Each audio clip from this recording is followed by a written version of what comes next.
Hello and welcome back to Gapey's Grub. Today we're making a 1-gallon batch of mead and we're using apple cider as the base, and apple cider mead is called Cyser. So we're using apple cider that we pressed ourselves at an apple cider press party that a friend held. So this cider is made up of a lot of different varieties of apples, including some apples from our backyard Brayburn tree and a neighbor's unknown variety. So having a mixture of different apples makes really the best cider. It's not required, but it is very tasty. So we're going to heat the apple cider up to about 100 degrees, and we've got a little over a gallon of apple cider in this pot. And we're just going to keep an eye on that and make sure it doesn't get too hot. And then we're going to add about a quart of honey. And I'm using a knotweed honey for this particular batch, but you can use any kind of unprocessed raw honey. And we want to grab all that we can out of this jar and not leave any behind.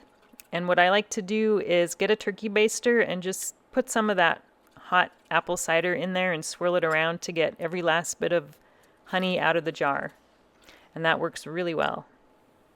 And then we're going to add some pectic enzymes. So this is an optional ingredient, and all you need is a half a teaspoon per gallon, and it really helps to clarify the mead. So if you don't use this, your mead might turn out a little bit cloudy, or it might take a really long time to become clear. But this is something I like to use if I'm using any kind of fruit juice for my mead. So now we're going to test the gravity, and this is required at the beginning of your mead so that you can make sure that you know what the alcohol percentage is going to be at the end. And you also want to make sure you start with a certain gravity reading. So most meads start with about a 1.1 gravity, but we're going to go a little bit higher than that because we have a pretty high alcohol tolerance for our yeast that we're going to be using, so we need a little bit higher gravity reading to start with. So it wasn't quite high enough that I wanted, so I added a little bit more honey. And we're going to take another reading to make sure it was enough. So we're sitting at about 1.12, which is a pretty good reading. So that should be just perfect. So now we're going to sanitize everything that's going to be in contact with our mead. And we use Star San for that. And you just add, you can read the directions on the Star San product, but it's just a small amount mixed with water, and that will last you a long time. So I do my primary fermentation in a fermentation bucket, and we're going to bring our water kettle up to about 115 degrees to hydrate our yeast. And then we're also going to use another optional product called Go Firm, and this just helps the yeast get reactivated. So not everyone uses this, so it's definitely optional, but it does help, I think. So we're going to mix that Go Firm with the 115 degree water, and we're going to use 125 grams. And then add our Go Firm. And it should dissolve pretty quickly once you stir it around for about a minute or so. And we're going to take the temperature, and we want it to go down to about 104 degrees before we add our yeast. And today we're going to use a Lavlin EC 1118 yeast. Now it's shocking how many different yeasts there are, but most people when you're making mead use a wine or a champagne yeast, and there's probably up to 100 different varieties or strains of yeast. So you just want to do a little bit of research before you select the one that you want, because there's a lot of different requirements, temperature requirements, alcohol tolerances. So just check that before you select your yeast to make sure that you have the right conditions for it. So we let it sit for 15 minutes and give it a stir and let it sit for 5 more minutes. Now we're going to add this to our must. So the must is the combination of the cider and the honey that we did, and we're just going to temper that yeast until it's about within 10 degrees of the must, and then close up the lid and add an airlock. And I like to fill the airlocks with a little bit of cheap vodka, so that's a Costco Kirkland brand, and that just helps keep out any oxygen from entering the fermentation bucket. So another optional thing you can do is check the pH. A lot of people don't do this step because it's usually not a problem. The ideal pH range for mead is between 3.7 and 4.6, but if it's slightly higher or slightly lower than that, it's probably going to be okay. But if it's too much lower or higher, you're going to run into some problems. So if it's too low, your mead will just ferment really slowly, or it just won't ferment at all. And if it's too high, it might ferment really fast, which is not what you want.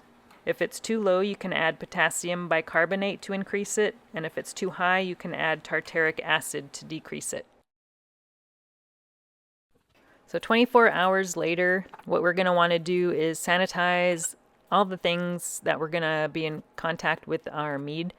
So that's if you're using a pH meter, you do that. We're going to take another gravity reading, and this white wand thing is a whisk that we're going to use to degas and aerate the mead. So all you want to do is take that and just whip it around in there. You can use a low speed drill if you want, but just make sure it's a really low speed because you'll make a mess and spray mead everywhere if you don't. So that just kind of releases the gas. I'm taking another pH reading, which is optional. And I'm also doing another gravity reading to see if there's any fermentation that's taken place. So once it starts fermenting, the gravity reading will go down. And we're also going to do another optional thing is add yeast nutrients. So what I'm using is Fermade-O, which is an organic yeast nutrient. You can also use Fermade-K, which is an inorganic nutrient. So you just mix that into a little bit of the mead and then just stir it in. I'm also checking the temperature. We're going to add that mead that we used to take the gravity reading back in there. And that's pretty much all we need to do, and we're going to do this also at 48 hours, 72 hours, and again at the 1/3 sugar break. And you can determine what the 1/3 sugar break is by using an online calculator, and that's just when the yeast has consumed 1/3 of the sugars that are in the mead. So we're going to close it back up and let it sit for another 24 hours and do this again. And then at 8 weeks, we should have pretty much completed our fermentation. And you'll want to, about every week, check the gravity reading. And when you see no change in the gravity reading over the course of 2 weeks, you're pretty much done fermenting. And so at this point, you can rack your mead off of the primary fermentation bucket and into a glass carboy, where you'll let it sit and age for a while and let all those dead yeasts fall to the bottom of the carboy. Before we do that, again, we're going to sanitize everything that we're going to be using with our Star San solution. And this is a racking cane that I'm sanitizing right now, and that's what we're going to use to transfer the mead from the fermentation bucket into a carboy. You can also use a siphon, but the racking cane really does the best job to transfer that liquid into the glass carboy. And we've also got the tubing, and make sure you sanitize the tubing as well, because that's going to be coming in contact with our mead. And just swirl that solution all around in the tubing to get that all sanitized. And these are the little stoppers that are going to go on top of the carboys. We're going to take one more gravity reading before we do the racking. You can see how much lower the gravity is since we started. We started at about 1.2 and now we're down to almost 1.0. So this is a little bit tricky to keep the tubing inside of the glass carboy without it slipping out. So I bought these red clippy things that you can attach the tubing to. I didn't have them when I did this video, but I'll be showing those later on when I actually got them for Christmas this year. And they really help a lot. So if you don't have those, you could use another person to hold the tubing into the carboy. Otherwise, you're likely to make a mess, which I have done several times in the past. So those little red, they come in different colors, but those things actually help quite a bit. So you're just going to pull that racking cane out and back in until the mead starts to flow, and then you just wait and watch it come out. And you want to leave a little bit of head space at the top of the carboy. I actually didn't leave enough here, but later on I will be adding some of that to some quart jars. And then we're going to add our airlock, the same one that we used in our fermentation bucket. And you could see it's pretty cloudy, so once you let that sit for a while, it actually cleared up pretty nicely in 1 month. Alright, it's been about a month since we got these racked into the carboys and quart jars. So I put the extras into the quart jars because it wouldn't quite fit into the carboys, and we need to leave some airspace at the top. So I noticed that the mead in the quart jars actually cleared up a lot faster than those in the carboys.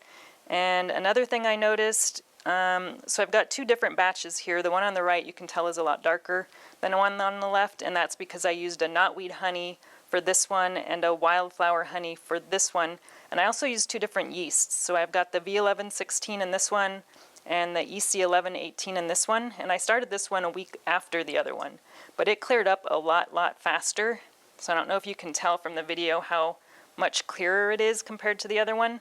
So there's a lot of dead yeast here on the bottom of the carboy and the quart jars. So we want to get that off.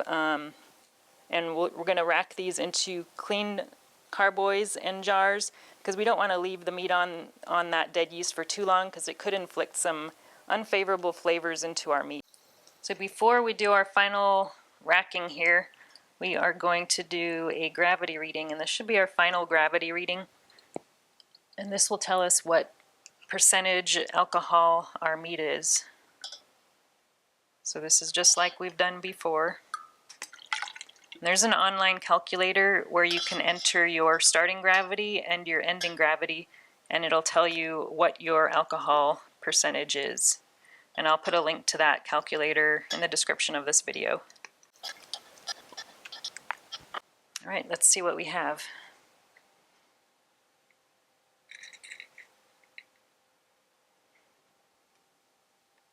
So we're looking at right around 0.98, 0.99.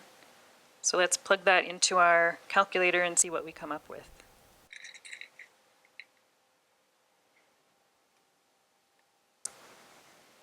Alright, let's get this mead racked into a new jar. So I got one of these little doohickeys here. I think I showed a screenshot of one of these. I got these for Christmas. So this will really help give us a helping hand. Shoot, is this the wrong size? Nope, it fits. Thought it was the wrong size there for a second. This is the first time I'm using this. So this will hold the tubing in place so it doesn't slip out. I highly recommend using one of these unless you have two people, one to hold this, because this slips out really easily, as you might have seen earlier in the video. So we just pull it out.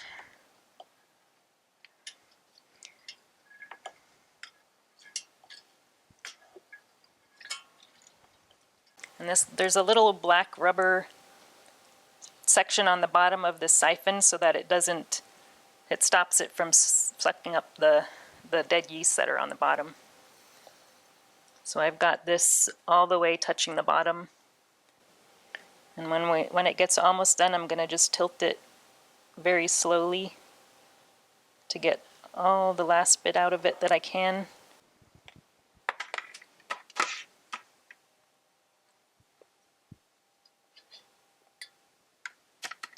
I still got the mead that's in this little guy here. So I'm going to go ahead and dump that back in here.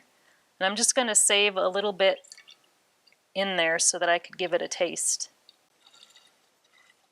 So I'm expecting this to be really dry.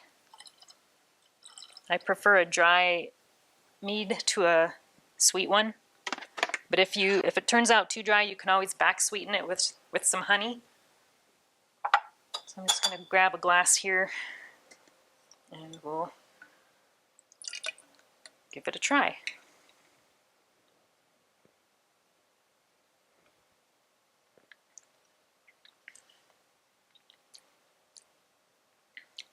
Pretty tasty. It's definitely not a sweet one. It's pretty dry. It's got a very high alcohol content, I could tell. It's pretty good. Pretty happy with that. All right, I'm going to go ahead and do the other one. And at this point, you can actually bottle this because it is pretty clear and it seems to be done fermenting. You can also guarantee that you stop fermenting by adding some various ingredients to it, but I like to keep mine as natural as possible, so I usually don't add anything to stop the fermentation. That's one of the reasons why I let it keep it in these carboys for so long, just to make sure, totally sure that it's completely done fermenting, so we don't have any bottles exploding. But if you don't want to risk that and bottle it now, I would recommend adding, I think they're called Camden tablets, and there's a couple other things that you can add to make sure it stops fermenting. But at this point, we're pretty much done with our mead. I'm just going to let it sit in these carboys just to age a little bit. I'll probably give it another 2 months in the carboys, and then I'll bottle those like I did the ones in the quart jars.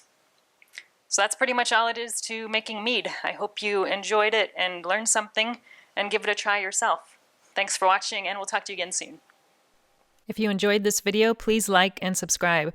You can also find me on Instagram, Twitter, and Facebook.